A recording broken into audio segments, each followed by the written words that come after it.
বাবা যখন ছেলের সাথে মস্করা করে তখন যা ঘটে। বাবা বাবা তোমার একটা কথা জিগাই।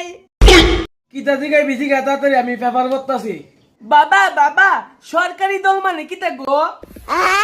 আমি ঘর চলাই মানে আমি সরকারি দল। তোর মা সারাদিন খালি পেট পেট করে ঘরের ভিতরে এলাকা তোর মা ওই এলাকা বিরোধী দল। আর তুই লিখা জনগণ, তোর ছোট বোন কমলা ওই এলাকা দেশের ভবিষ্যৎ। আর কাজের মেয়ে কৌতরি ওই লগিয়া নির্দল। A few moments later. মামা ফোন করছে কে রে? বাবা তোর বাড়ির সবাই কিতা করতেছে? মামা সরকার ঘুমাইতেছে, বিরোধী দল তার সুবিধা মতো আছে, ভবিষ্যৎ কান্না করতেছে, নির্দল আছে না মামা নীরব হয়ে আছে, আর জনগণ আছে না তাকায় তাকায় দেখতেছে মামা। खत्म। Bye bye tata good bye गया।